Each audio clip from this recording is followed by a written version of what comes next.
Mounion, bonsoir. Ouais, papa. T'as dit, mon cher, toujours dit, est-ce que tu crées qu'il y a des gens? Moi, je réponds, c'est qu'il y a des gens. Bon, c'est dit, moi, on m'a fait 20 minutes avec toi, histoire 40 minutes à Hawaï. Trop beaucoup. D'après moi, c'est fait prochain temps. Alors, moi, je sais pas, j'ai pas un discours préparé. Comme Davy. Paulina nous préparait ça en 3-4 jours. 3-4 jours, nous disons, regardez, nous avons fait une machine de rassemblement là, tac, tac, tac, petit flyers, tac, tac, tac, la salle a été pleine. Bon, là, vous avez vu que avec les jeunes qu'on a autour de nous, il y a un teaser, et 4x4, nous ne pouvons pas comprendre. Même nous, même moi, nous ne pouvons pas comprendre, il y a moyen de communiquer, mais il dit nous, à quoi ça peut faire? Et comme la jeunesse, c'est l'avenir, nous qu'à suivre. Bon. Et a priori, quand on va faire le bilan, il y a déjà commencé à dire, ouais, tu t'es dit qui c'est ça, tu t'es dit qui c'est ça, il y a des gens qui là. Donc, il y a une raison pour partir. Ça me permet de faire un trait d'union générationnel. Nous, bonne nouvelle, service bonne nouvelle. En fait, je veux vous expliquer que dans la façon dont on procède, on veut organiser la conscience collective pour faire en sorte que chaque fois qu'on prend une décision, que ce soit un bonus forme. Donc cette fondation-là, ce débat-là, cette transition qu'on veut faire avec les générations futures, la responsabilité nous incombe aujourd'hui parce que vous nous avez mis dans une fonction qui nous permet d'utiliser toutes les tribunes possibles. Et on le fait. Et on le fait avec force, avec détermination, avec amour. Mais on a vu, et David vous a fait la démonstration, je ne vais pas la refaire, toutes les limites de la fonction. Donc quand on fait la transition c'est de la prise de conscience. Et ce qu'on vous dit là, et ce qu'on espère, c'est que dans chacune des familles, on puisse parler à nos enfants. La première chose qu'on doit dire à nos enfants, c'est expliquer avec une carte de la Guyane, avec toutes les richesses qu'il y a dans ce pays. Voilà, ce pays-là, il est hyper riche. Il est riche dans ses ressources. Il est riche dans les femmes et les hommes. Nous avons bachelier depuis les années 1800 et quelques au Guyane. Nous avons des gens qui font des qualités bêtes tout partout dans le monde. Et puis ça, nous avons des gens qui travaillent en des postes de haute importance partout dans le monde. Nous avons 400 000 monde, allez, 500 000 monde. Nous ne pouvons pas bâtir ce pays alors. Nous ne pouvons pas bâtir ce pays alors. Donc, notre responsabilité d'élus, notre responsabilité de députés, c'est de faire de la prise de conscience de notre population. Il faut parler aux gens. Il faut leur expliquer qu'on peut transformer ce pays-là. Et c'est ce qu'on fait. Et puis il faut avoir de la crédibilité. La crédibilité, c'est le sens qu'on donne à la parole publique. Oui, c'est vrai, quand on dit quelque chose ici, à même bête à nous c'est l'initial. On n'est pas obligé, dans des réunions, de remercier 10 fois un ministre parce qu'il est venu ici. On n'est pas obligé de faire ça, les gens. Le ministre, c'est son job. D'accord? Le ministre, c'est son job. Il faut arrêter ce genre de comportement. Il faut arrêter ce genre de comportement. Fabien Canavi avait dit un jour à un responsable de fonctionnaire de la préfecture, vous voulez me voir, vous venez à mon bureau. Vous voulez me voir, vous venez à mon bureau. Il avait raison, oui ou non? Voilà. Oui, il s'était raison. Bouga raccroche à son air. Parce que il s'est dit, mais c'est pas comme ça que ça se passe normalement. Et Fabien va appeler monsieur, Fabien foutait monsieur sur savon. Et puis l'affaire a été réglée. Ils ont tenté d'attaquer Fabien après, histoire de cumul des mandats. Nous prenons un avocat, nous fait une injonction. Après, il dit, bon, mais non, c'était une petite erreur. Il faut faire un recours gracieux. On fait ça de connaître ces Français là déjà. La prise de conscience, donc vous avez vos enfants, vous leur parlez. Dites-leur que ce pays-là est hyper riche. Mais dites-leur que c'est leur pays. Ce n'est pas le pays des autres. C'est leur pays. Donc effectivement, ils partent faire des études. Ben, il faut leur apprendre à avoir l'amour du pays et de revenir. Il y a tout le pays qui est viré. C'est pas, il n'y a rien de grave. Mais il faut qu'il y ait viré. Et il faut que les politiques travaillent au retour au pays de toute cette jeunesse qui est hyper formée pour qu'elle puisse effectivement assumer les responsabilités dans les plus hautes administrations dans ce pays-là. Pour l'instant.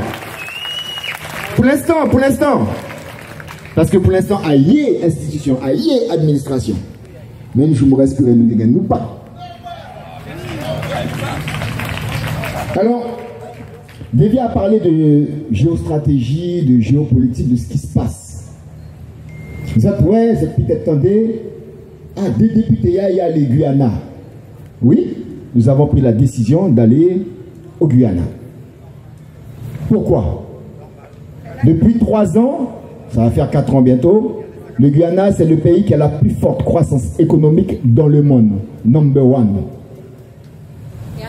Plus 60%, plus 40%, plus 30%. Alors il y en a qui sont pour l'exploitation pétrolière, du gaz, d'autres contre. C'est un débat. Mais on nous a consulté pour nous demander s'il fallait geler ou pas le pétrole en Guyane. On a fait un référendum, on a fait une consultation populaire.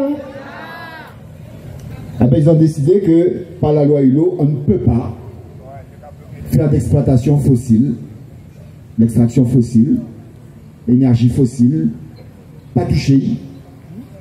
Et donc, au Venezuela, il y a du pétrole, au Guyana, il y a du pétrole et du gaz, au Suriname, M. Pouyanné a fait un rapide passage de 2 heures en Guyane.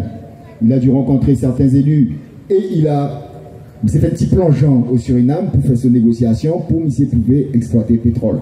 Que tout seul, il peut faire, ce n'est pas vrai. C'est un mensonge. Donc on va décliner comme ça au fur et à mesure des phases de mobilisation. Mais bien sûr, c'est mieux. Vous pensez avec nous marcher en l'arrêt alors? Vous pensez avec nous qui marcher en l'arrêt?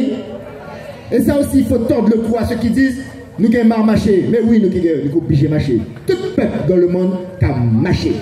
Tout peuple dans le monde qui a campé. Tout peuple dans le monde qui a occupé. Tout peuple dans le monde. Et oui, nous en tant que députés, quand on va vous appeler à le faire, vous savez qui tirer nos oreilles. Monsieur le député, vous n'avez pas le droit. Vous êtes censé faire respecter l'ordre. Et respecter l'ordre. Alors là, nous avons j'ai un petit avantage, je vous ai dit clairement pendant la campagne, je serai hors cadre. Je ne vais pas l'arrêter en ayant bagage. Donc, il y aura peut-être des sanctions. Peut-être que la présidente de l'Assemblée va réunir son bureau, elle va dire, ouais, bon, le député, il a appelé à ceci, il a appelé à cela. Moi, je crois qu'il y a une bête, mais autant de, comment il appelle, Roussel. Mais Roussel a appelé à envahir les préfectures par rapport à l'inflation. Hé, il mettait monsieur au placard et attaquait monsieur tout de suite. Bon, ben, vous voyez, il n'y a rien de nouveau, hein. Parce qu'effectivement, à Paris, vous allez dans les rues, vous regardez les banques alimentaires, vous voyez des gens, des étudiants, des personnes qui travaillent, qui arrivent avec leur voiture, à visage découvert, les gens, hein. Et puis, ils n'ont pas qu'à arriver, ils les debout, et puis, ils regardent s'ils prennent un petit manger. Parce que, ben, t'arrêtes là-bas. Mais pourquoi on s'accroche un pays qui s'effondre, en fait? Pourquoi on s'accroche un pays qui s'effondre? Pourquoi on n'arrive pas à dire à ce pays-là, mais ayez l'intelligence de vous asseoir en face de nous et de discuter pour qu'on puisse s'émanciper? Le peuple va décider du niveau de son émancipation. Nous avons parlé d'autonomie. Macron a dit, je n'ai pas de tabou. Le débat est ouvert. Et puis nous avons des élus qui disent, le président a dit qu'il n'a pas de tabou. Le débat est ouvert. Mais nous, tout qui là, nous savons, chaque fois il dit une bête comme ça, à pour, bah nous ne calme pas derrière. Qui dit, qui fait, monsieur allé en Nouvelle-Calédonie, en Kanaki, monsieur dit non, non, non, non, non, non, non, non, non, non. Autonomie, réforme constitutionnelle, c'est pas pour les autres, hein, c'est uniquement pour la Kanaki. Et toute la porte franc-main, Comment on aura fait? Et M. Vigier, qui est venu en Guyane récemment, il s'amuse à faire quoi? Il s'amuse à faire ce qu'ils ont toujours fait. Ils vont voir des communautés, ils vont voir des groupes, ils vont voir, etc. Et ils leur disent, vous savez, si vous n'êtes pas d'accord, on bloque tout. Vous avez la clé. Si vous n'êtes pas d'accord, tout est bloqué. Dès qu'il y a des élus, vous n'êtes pas obligé de les suivre. Si vous ne les suivez pas, vous pouvez avoir telle chose, on va s'arranger. Mais c'est ce qui se passe, hein. Est-ce que c'est nouveau? Mon chef préfet, nouveau. On a eu Kefelec, on a poussé. On respecte les hommes qui sont. Mais il a pas su se tenir. Mais t'as été trop fort pour lui. Donc, monsieur, ouais, il a dit, monsieur, regardez, réagis vite parce que mars-avril 2017, nous parlons ça même encore dans sa pays. Et donc, les 4 par 3 sont sortis, monsieur réagit, bim, il s'est dit, non, mets pas la Guyane sous cloche. Hein. Ah non, l'État ne met pas la Guyane sous cloche. C'est écrit sur les panneaux 4 par 3, mais c'est pas vrai. Alors moi, monsieur, mais vous avez fait une faute parce que vous montez là déjà là. Vous venez d'arriver, vous montez déjà, vous savez très bien. C'est pas ce que j'ai voulu dire. J'ai voulu dire que l'État n'a pas l'intention de mettre sous cloche. Quand même, c'est mignon. Mais t'as programmé, vous n'avez pas les dire qui ramé, côté il y a une petite cellule qui a dit, qui a réfléchi comment on va les canasser petit à petit. Est-ce que vous savez que dans toutes les administrations d'État déconcentrées de Guyane, eh bien, on recrute des gens qui sont idéologiquement, politiquement contre le développement de la Guyane. On n'est même pas sur un recrutement par rapport aux compétences. On est sur un recrutement dans certaines administrations, notamment celles qui sont les plus coercitives en matière de développement. Eh bien, il y a qu'à rajouter une couche qui ne nous pas te connaître avant. Il y a qu'à prendre des mondes, je ne veux pas les nommer parce que ce sont des partenaires aussi en France, dans la NUPES, mais des gens qui sont, quand on appelle ici les intégristes, les écologistes intégristes. Et on les recrute. Et ces gens-là, minutieusement, minent le pays.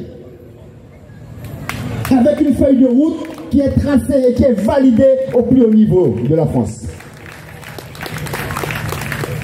Mais mon ça a fait mon rouvignon les affaires pétrole là. Vous ne pas les hypocrites. Alors, vous ne pouvez pas exploiter. On vous interdit au nom de la protection de l'environnement. D'accord jusque-là. Et la France, M. Macron, son drapeau de grand protecteur de l'environnement en Guyane. Mais dans le même temps, M. Macron, sa plus grande multinationale, c'est Total. Donc, vous ne pouvez pas, mais Total peut.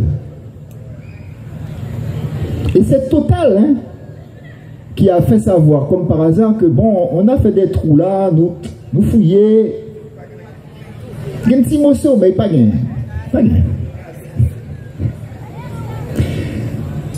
Ah ben, dans la réunion de la MAPA, qui fait, moi t'es là, moi allez, c'est mon compte aller, ouais. Les Brésiliens, les ingénieurs brésiliens ont montré une carte, ce qu'on sait déjà, ils ont montré la nappe qui part depuis le Venezuela qui arrive jusqu'au Brésil. Et vous savez ce que les Brésiliens ont dit? Plus on met du temps, plus le Guyana prend de l'avance parce que nous avons perdu dans le même côté. Et donc c'est une course contre la montre. Alors il y a des gens qui vont dire, ouais mais Castor, mais c'est pas bon, mais c'est ouais, protection de l'environnement quand même. Quand on voit ce qui se passe, c'est un climato-sceptique, c'est ceci, c'est cela. Non. Moi je veux pouvoir, à l'échelle internationale, dans des réunions multilatérales avec d'autres pays, pouvoir discuter avec tous mes atouts. Quand tu me mets une loi qui, dès le départ, m'interdit d'exploiter la ressource, je ne peux même pas négocier une compensation. Parce que moi, j'ai beaucoup comme moi-même. C'est compréhensible ce que je dis là. Tu n'as pas besoin de faire grande école. Donc, quand on vous dit que le système, la bise sous cloche, l'action des gens de l'administration d'État, c'est le quotidien de tous les Guyanais.